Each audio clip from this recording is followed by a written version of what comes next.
It's been a while.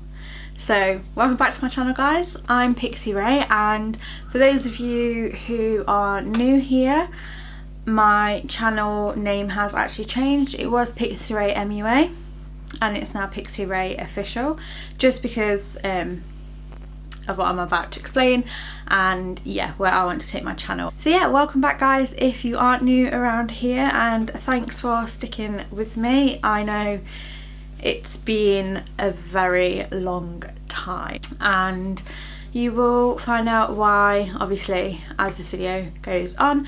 But yeah, so I thought my first video back would have to be my birth announcement, because if you are a long time subscriber or a newer subscriber anyway, the last vlog you'll have seen me in, I was pregnant, and obviously that was a long time ago and I'm now no longer pregnant. So yeah, but a lot has happened in that time frame between then and now. I will just quickly start by saying that I have filmed some videos whilst I was pregnant, but I wasn't in the right headspace, obviously, to edit it and all of that kind of stuff. So they will be coming as well, because they're quite cool. It's the nursery transformation, which is where I am, which is why my background looks different to if you're normally a long time watcher. You'll know that this obviously isn't my normal sit down video background. And yeah, so I've got that one, and also my hospital bag one. I filmed a pack with me, so I will still put them up because yeah, I filmed them and I've still got the footage, and I have been vlogging as well. I'm getting back into the swing of things. So yeah, without further ado, let's get into the video. So yeah, before I get into the whole video, I just want to say that my channel will now be taking a new direction. I'm not going to be doing as much makeup stuff, just because one, I haven't really got the time to sit down and do actual makeup videos. Two, it's not, I just don't feel my passion for doing sit down makeup videos anymore. I will, however, still do some, probably like around Halloween, and I do have some video ideas coming up which will focus a little bit on makeup and skincare and hair care and all of that kind of stuff. So yeah, that is, I'll still do some makeup stuff, but that's not what my channel's going to be anymore. That's one of the reasons I've changed the names. I'm going to be focusing more on family vlogging, baby videos, weaning journey, fitness, well, postpartum fitness. I'm not an expert or anything like that. Yeah, that is my new direction. I know some people are here for the makeup, so yeah, I know these kind of lifestyle and mum kind of channels aren't for everybody, but that is the direction that I'm going to be going in, because obviously I am now a mum. So yeah, but yeah, enough rambling about my actual channel.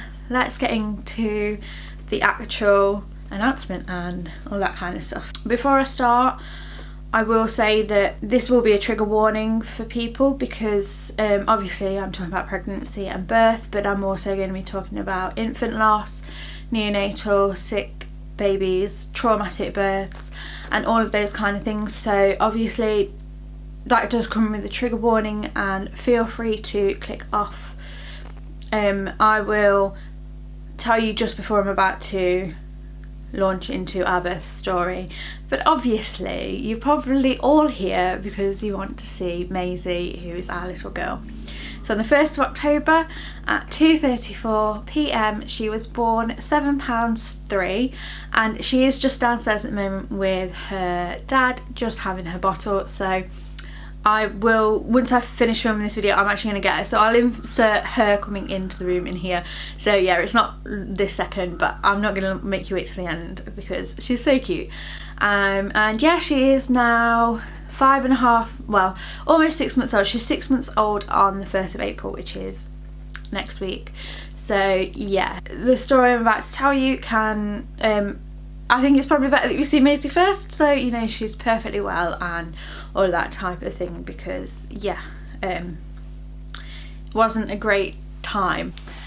Okay guys, so as you can see, here she is. If the light looks any different, this is quite a few hours later. I had to stop filming because somebody needed me, and then she had a nap and stuff like that. She napped on me, so yeah.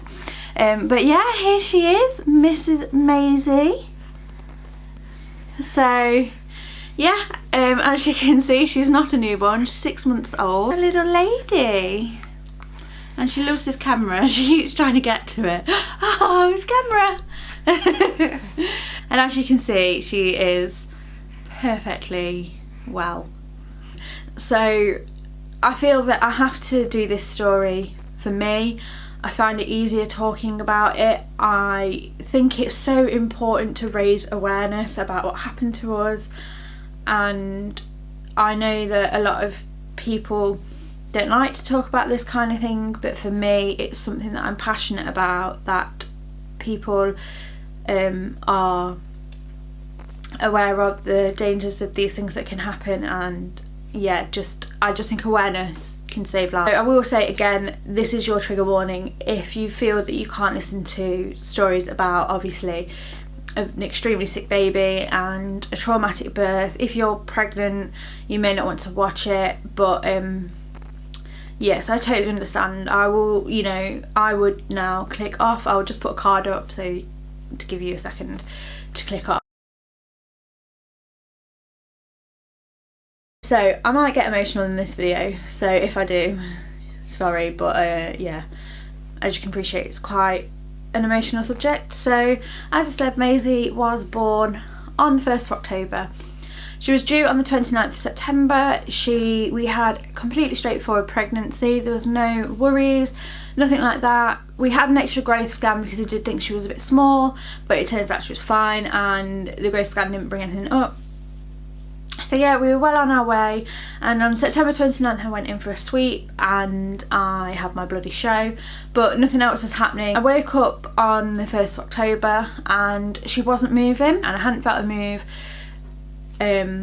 all morning, and by 11 o'clock I was getting a bit concerned. So I'd done everything. I'd had a fizzy drink, I'd eaten, I'd moved around, I'd tried everything, and she just literally, there was no movement whatsoever. So I called triage and they said please come straight in. So that's what we did, got ready, went in, and I said to Lewis, just bring the hospital bag, you never know, just in case, might not need it, but just bring it in the car.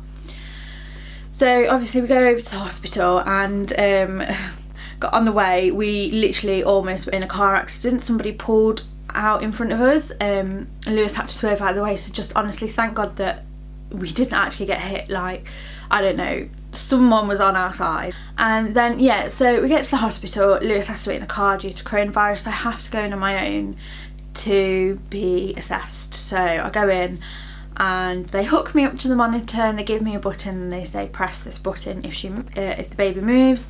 And when they first put the monitor on me, her heart rate was fine, and so we'll monitor you for half an hour and see what happens. After about 15 minutes the midwife came back in and her heart rate had dipped to like 58, I think it was, and there was also like a little thing to show contractions on there as well, and that kept going up and down, and I was like, I didn't really know what it was. And then the midwife said, did you move when she dipped? And I said no. And she said, oh, did you know that you're actually having contractions? And I was like, well, I've got a little bit of mild backache. And they were like, you should be feeling that a lot more. And I was like, well, I can't feel a bit of a tightening in my back, but it didn't feel, I don't know, I'm not trying to be hard, honestly, I didn't feel it, and they couldn't believe that I couldn't really feel it that much. So she said, oh, I'll be back in a moment. And she went and got a more senior midwife, and they said, baby's misbehaving, so what we'll do is take you down to the labour suite and we'll get things moving a bit quicker, because we can see that you are in the beginnings of labour, and yeah, we need obviously to get the baby out because baby's being a bit naughty. So I'd forgotten my phone, I'd left the phone in the car as well, so they called Lewis and I got into the labour ward, into the labour suite, and they swabbed me for COVID and introduced me to my midwife, and everything was sort of going okay. They put the monitor back on me and they kept making me turn from side to side because they couldn't get a reading, but what they didn't realise was it wasn't because of that, it was actually her heart rate was dropping. And honestly, I was massive as well, so I was like trying to like get over like this. It was so hard. And then Lewis came in and he had no clue, literally no clue what was happening. They hadn't told him, they just told him that he needed to come in. So I said to him, oh, baby's misbehaving, they're gonna try and hurry me along, and if not, I may have to have a C-section. So a consultant then comes in, and all of a sudden, literally Lewis had just sat down, they pulled the emergency buzzer, and literally pandemonium hit. The consultant was panicking, saying, oh, you know, the baby's heart rate is really dipped, we need to get this baby out instantly. And honestly, I remember signing something with my left hand because they grabbed my right hand and they were sticking all my cannulas in. They were literally just pulling my clothes off me. Honestly, there were so many people on me, I didn't really have time to think about what was happening. And then it was like in the movies, I remember gripping onto Lewis's hand, and I asked if he could come with me, but obviously he couldn't, like, it was an emergency, so they ran out, and I could hear them saying it's a Cat 1, which is immediate threat to mother or baby's life. And yeah, so we were going down the corridor, and you could see like the lights. It was literally like the movies, and I can remember one of the porters had a Batman lanyard, and I kept thinking to myself, Batman's here, it's fine. It was weird, like, what you sort of focus on. So yeah, I was like, oh, Batman's here, it'll be fine, Batman's here. And yeah, so they get me into the theatre, and I can hear the panic in their voices. They are trying to slide me over. They're all in a flap. Honestly, I've never seen anything like it. The consultant kept saying, we need to take this baby out now. They were starting to prep me for an epidural, and she was like, no, literally no time, general now. So they lay me down, got me ready. I remember a nurse or a healthcare assistant, I don't know who she was, unfortunately, I wish I did, but she said to me, she held my hand to begin with, and then she said, do you want me to let go? And I said, no, please don't let me go. And then obviously they put me under, and that was that. Next thing, I'm being woken up, surgery's gone well. Like, people have asked me now, like, did I know where I was? Did I know what was happening? Did you take a minute for you to remember where you were? I was like, no, the second I opened my eyes, I remember saying, how's the baby? And they said, baby's fine, needs a little bit of help with breathing, because baby's quite shocked. And then they told me it was a girl, and I was obviously like overjoyed then. And then the next question I said, is Lewis okay? And they were laughing. They were like, yes, Lewis is fine. So they take me down to recovery, and what you've got to understand is when you have a C-section, normally you'll have an epidural, so you're numb for like the next 8 hours. No, I woke up, no morphine, nothing. It was full pain, and I can remember my throat was killing me, and honestly, I can't even describe the pain. If you've had a C-section, you'll know the pain. Took me down there, and then Lewis came in, and they were saying, oh, we had to resuscitate the baby. It took us 5 attempts to get her breathing. Half an hour later, she wouldn't have made it, so yeah, obviously that was cutting it fine, to say the least. And they explained that unfortunately she'd passed meconium in the womb. So if you don't know what meconium is, it's just basically she had a poo, and babies can do that, but a lot of the time they'll either swallow it and stick it back up, but she'd actually inhaled it into her lungs, and it's quite a rare thing to do. I think it's only 3% of births that happens to. So they said she's just a bit shocked and she's just needing a bit of oxygen. Lewis, do you want to go see her? So Lewis went down to see her and brought me back some photos, and I was just overjoyed. She was beautiful, and we called her Maisie. And yeah, then they said to me, then they said to Lewis, you've got to go. Now, we've been led to believe if you'd had a C-section, the father could stay for 2 hours afterwards. No, straight away. He'd been with me half an hour, had to go due to COVID. So I was wheeled to a side room on my own, up on the labour suite, and yeah, I had a drink, a sandwich, and I was waiting to hear about Maisie. I was told that I could go down and see her once I was okay, so then, and they didn't wheel me down to neonatal till 11:30 at night, so that is a long time to have not seen my baby.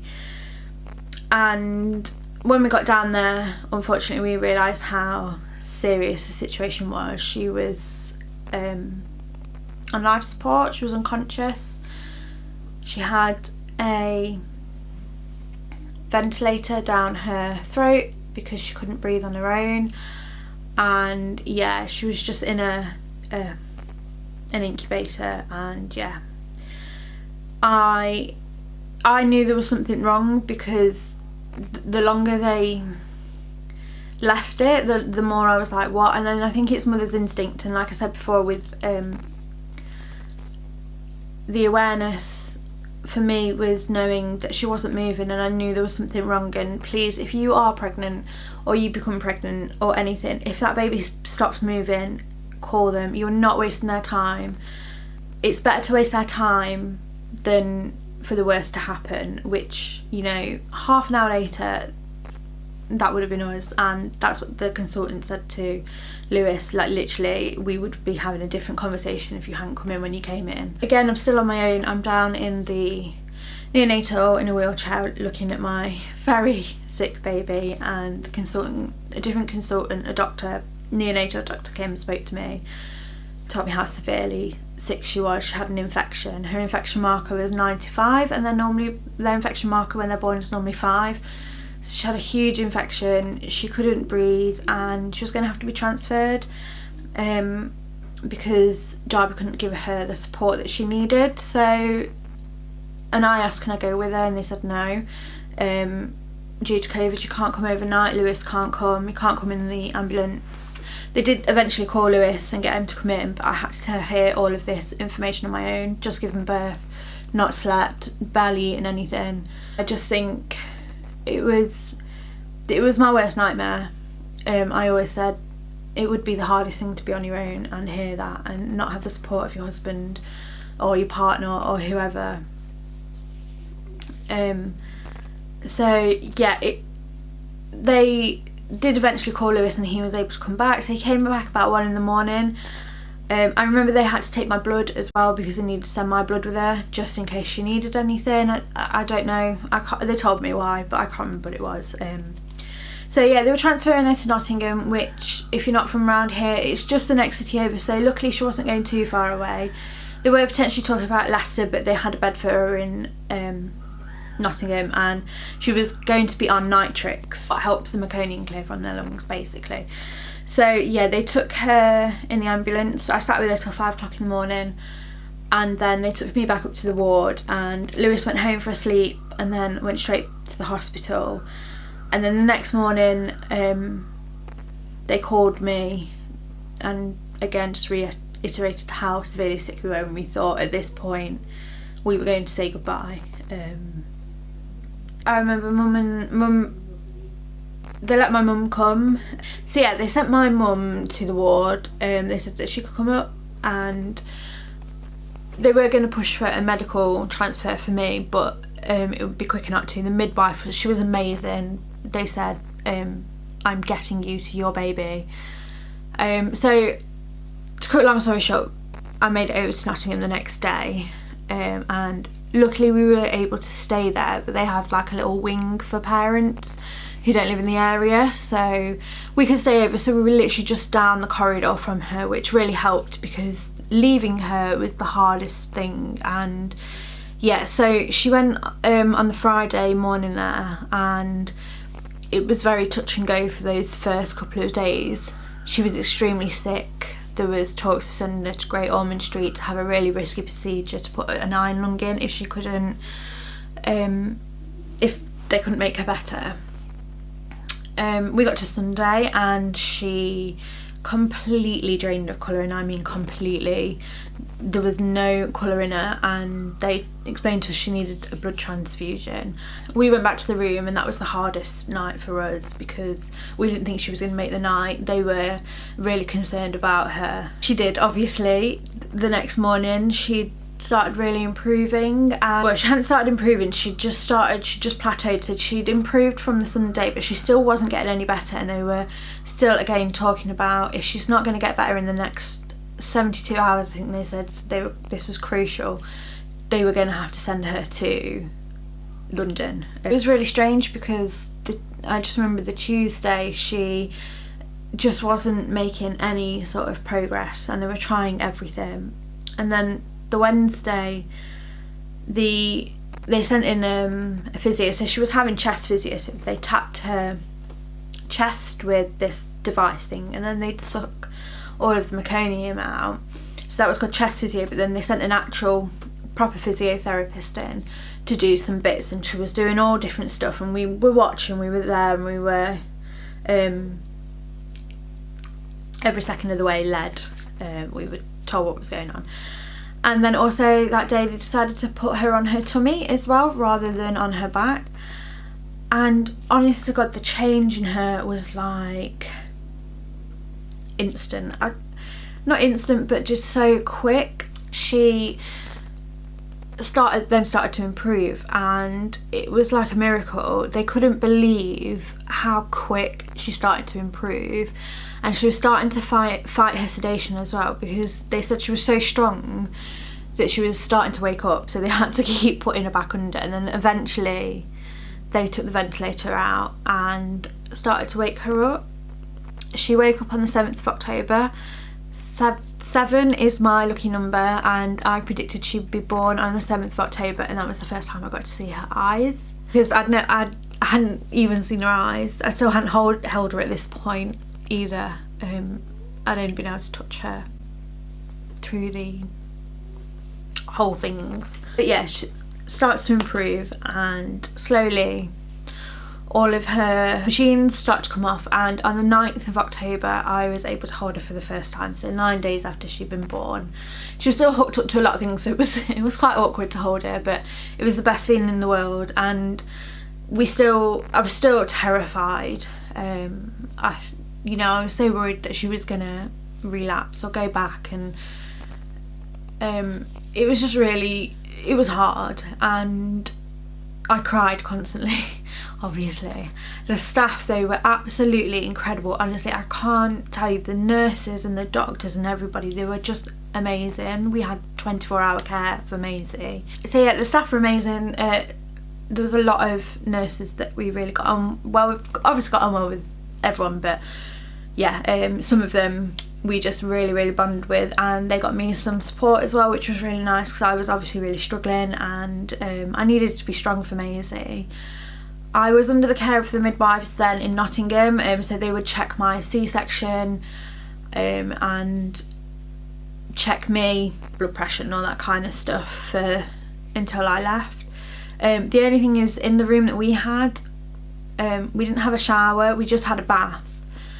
So I didn't wash my hair for 12 days, and I know that sounds disgusting, but I couldn't leave. Lewis went back and forward home to have a shower, but I couldn't leave her. Like, literally, there was no way I was leaving that hospital without her.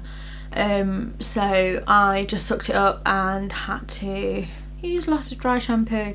I could have like a bath, but because of my section I couldn't like lean over to wash my hair in the bath, so I just had to deal with it, shoved it up like this. And then I remember on literally like the second to last day we were in Nottingham, I was telling the midwife about everything that had happened and saying how I didn't have a shower, and she was like, oh, we've got showers, do you want to have one? And honest to God, I could literally have cried. I could have cried. So yeah, that was great. So the staff are absolutely incredible.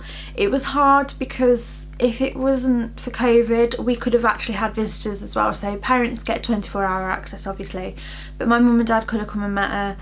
Lewis's mum could have, my brother, anybody, but obviously nobody could meet her, and they didn't meet her until like she was 3 weeks old, because that's how long we were in hospital for. But yeah, so that was really tough as well. They did come and bring us supplies, and we'd sit in their car and have like fish and chips, because I wouldn't leave the hospital grounds either. So yeah, that was difficult. All the while I am expressing, so I'd managed to get my milk supply up, and they told me that my breast milk really helped fight off the infections. Okay guys, so as you can see, I do have Maisie with me now, and it might look a bit different lighting wise because it is a bit later on. I might look a bit different because it is a bit later on. We had to stop filming for she needed a nap and stuff. You saw at the start of the video when I got her, but she will just sit with me now while I hopefully explain the rest and finish this video. So where was I? Yes, so she was just starting to get better and she came off the ventilator.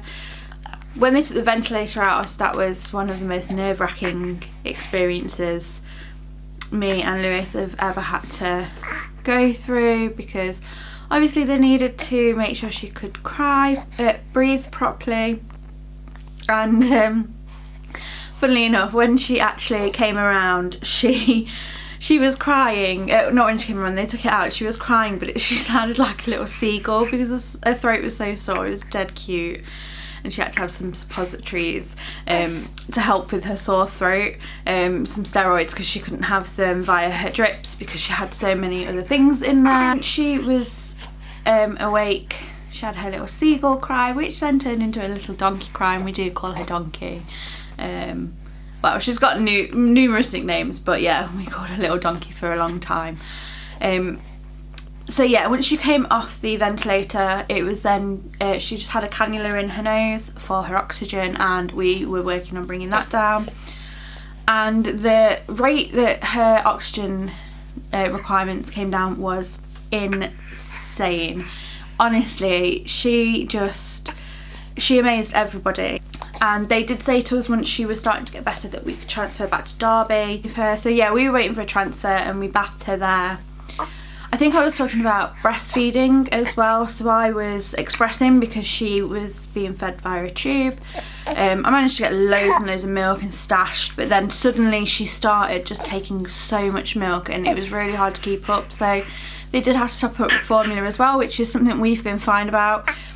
However you choose to feed your children is up to you. I am a firm believer of fed is best, so whether that's breast or bottle, I don't personally think it matters. We moved to low dependency and things started to feel real. It started to feel like she was coming home, and again I cried because I was starting to let myself believe that she was going to be okay and come home. It was hard because I was just so terrified, obviously, that she was going to relapse. Monday, 2 weeks after she was born, we got the okay to say that we were allowed to go back to Derby. Unfortunately, I wasn't allowed in the ambulance back with her, so me and Lewis had to drive. And getting back to Derby, it felt like a bit of a relief almost. Nottingham was where she was severely sick and held a lot of dark memories, and we had a lot of dark times there. Obviously, some of the times we thought that she wasn't going to make it were spent in that hospital. So coming back to Derby was kind of like a beacon almost of hope. And once we got back to Derby, it is a more modern hospital, so it felt a lot brighter in the area, and I don't know, it was just positive steps overall. The one thing with Derby is that we couldn't stay because obviously we live there, and also they actually don't have facilities. They do have some parent flats, which I will talk about soon, but it meant that we had to go home overnight, which was incredibly difficult for me. I hated leaving her. It's not natural for a mum to leave her baby so suddenly, especially overnight, and especially a baby that had been sick and all of that kind of thing. So yeah, that was especially hard, and I cried every single night I left her. And I called them in the evening before I went to bed and as soon as I woke up, and they were totally cool with it. They obviously told me to do that, and because of COVID regulations, we also had to stay on the ward. So once we were on the ward, we had to stay on the ward, and it's completely understandable. You know, there's sick babies on the wards and you don't want to bring anything in. It was just difficult because of getting food. We couldn't even go off for food. They had small kitchens, but it was a lot of microwave meals and pot noodles and stuff like that, and it's a long day when you're there from like 9 till 10, 9 in the morning till 10 at night. It was a lot, but it didn't seem a lot in the grand scheme of things. We were just happy she was on the mend, and as we say, she was amazing. Once they took her off her oxygen, she never went back on, and we just couldn't believe like how quickly she had made a recovery. She was somewhat of a celebrity at Derby, so a lot of the doctors and nurses actually came and said, I can't believe that this is Maisie, and the doctor that saved her life came and spoke to us as well, who resuscitated her, and the nurse. And funnily enough, the nurse who was there the day she came in, it was her birthday, and she said what a lovely gift to know that she's okay, because they weren't getting any updates either from Nottingham. And apparently one of the nurses on the night shift was looking at her, because she was, again, a bit of a commodity, because on neonatal you don't tend to get very many full-term babies. A lot of them tend to be premature, not all the time obviously, but yeah, a lot. Oh yes, you, talking about you, yeah, a lot of them are prem, so yeah, it's nice for them to, not nice for them, but you know what I mean, like they don't get to see a full-term baby that often, and they could have cuddles and stuff with her because she was like on the mend so much. So apparently one of the nurses on the night shift was holding her, and another nurse said, you do know which baby this is, don't you? And she's like, oh no. And she's like, it's Maisie. And they were like, no way, like literally they couldn't believe it. We had so many people coming in and saying, oh my god, I can't believe it's Maisie. Whilst in Derby I was learning to breastfeed. Unfortunately we weren't able to, so I was expressing as well as trying to breastfeed, so she could be fed via her feeding tube, but it was exhausting and I couldn't keep up with her demand. And when we were trying to breastfeed, she was latching but she couldn't suckle properly. They said that basically meconium, she had meconium aspiration syndrome. I don't think I've even mentioned that, but yeah, that's what she had. You can Google it and look it up if you need to know any specific. Yes, you. And yeah, so it's basically chemical pneumonia, they call it. So her lungs were extremely weak and she was getting so distressed on the breast and fussing, and they say breastfeeding's like a workout for a baby, and they just said that they just thought that they said I could do what I wanted obviously, but they did advise that maybe formula feeding or bottle feeding would be preferable. And so we agreed, we said okay, let's try her on a bottle, and she just absolutely downed it. And for me that was all I needed to know, that she was getting the food that she needed. And if, you know, I'd always wanted to breastfeed but it just didn't happen for us. I also stopped expressing because I was just finding it so exhausting. You know, I was barely sleeping. I know you barely sleep when you have a newborn, but obviously being in the hospital was even worse, and I just didn't, it was just so exhausting. The second I stopped, everything just seemed to change, and they said she got my milk when she needed it the most, which was nice, didn't you?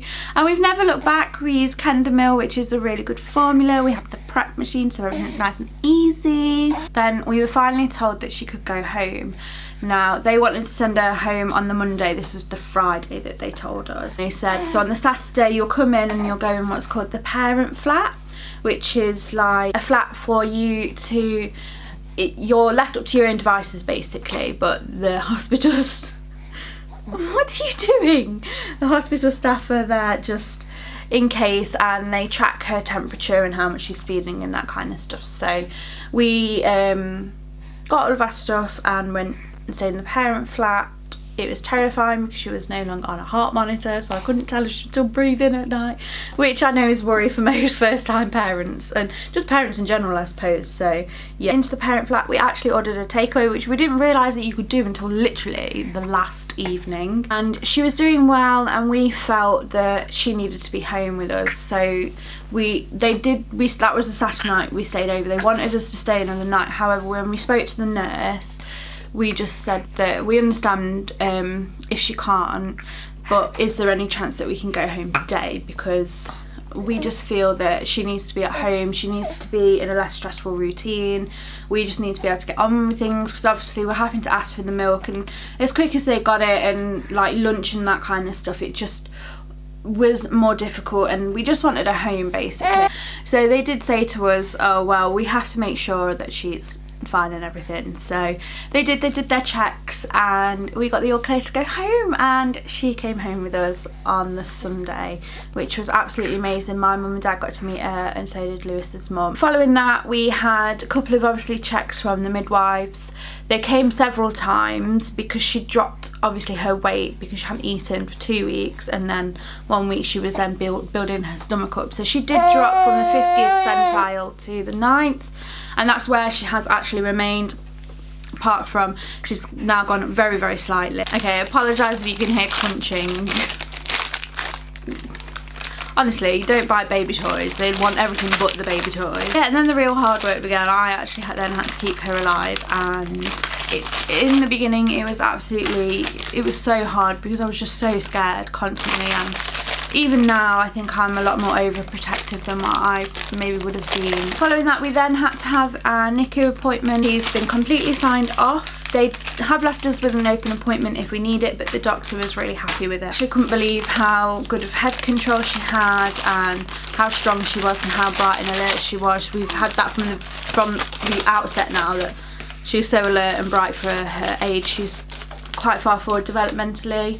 Oh, I did forget to mention that when she was unconscious, they did put probes in her head just to monitor her brain activity, because obviously she had lack of oxygen at birth, and it can lead to brain damage. But so far they say that she's completely fine. She has made a full recovery, and there will be no lasting damage either. And the doctor did also say that it's not more likely to happen again to me than like on a next pregnancy. Also, when she was in Nottingham, we agreed for her to be part of research, to research why what happened to her happens, and if they can prevent it, or if they can not prevent it but understand the signs leading up to it, if there are any. And also she was wearing a special hat which gives babies stats like instantly. If there's something wrong, they just put the hat on the baby, and instead of wait, like I think it's something like a 20-second delay, which is a lot when it comes to a baby. And we agreed to it. We had to sign a load of forms and that kind of stuff, but at the end of the day, this was like on one of the first days, and we said if she doesn't make it, then at least she's helping and she's had a purpose. So yeah, afterwards I did find out that my C-section was called a smash and grab. You should have seen the bruising, it was absolutely horrendous, but it was worth it. It saved her life. So I'm sad that I missed her being born, and it does feel a little bit like I was robbed of the birth, and it was hard to let go of the end of that birth. And I've come to terms with it now, but it took a long time. They did refer me to some counselling, which was absolutely amazing. I saw a children's clinical psychologist, so she's dedicated to NICU parents, and she was absolutely incredible. And again, I've been signed off from them, but I do have an open appointment if I need it. Yeah, I think I'm going to leave that here, because that is where her birth story really ends. Yeah, I think I will leave that here. I hope this was okay, and I know these kind of things aren't for everybody, but for me it was really cathartic just to talk about it, and again just raise awareness. And we'd just like to thank the NHS staff for saving her life, for looking after me and Lewis, and we are planning on doing fundraisers obviously when COVID has finished. So when I do them, I will film about them, and if we're doing any fundraising, I will leave links. I've sent Christmas cards to them at Christmas to update them on Maisie, and I am going to be giving blood as well. At the moment, that's all I can do. I've had to wait this long because you can't give blood for 6 months after a C-section. That is something that I want to do. I just want to give back in any way I can to our NHS, who are absolutely, yes, they were just absolutely incredible. Absolutely just the most amazing people in the entire world, and you can tell how much they love their jobs. And honestly, if it wasn't for them, we both wouldn't be here to tell the story. I just want to reiterate, if you are pregnant or become pregnant in the future, or if you know anyone or it's your partner and they stop feeling the baby move, please call triage immediately. And I don't want to say this to panic or worry anybody, but it is one of the most biggest indicators that there's something wrong. And for us, it was life and death, and they said half an hour later and she wouldn't have made it. So always listen to your instincts. Thanks for watching, guys, and if you did like this video and you are new, please don't forget to subscribe, and also hit that like button, and let me know if any of you guys have ever experienced anything similar, if you found this video helpful, if you've been in neonatal. before, and yeah, we will see you guys in the next video. Bye.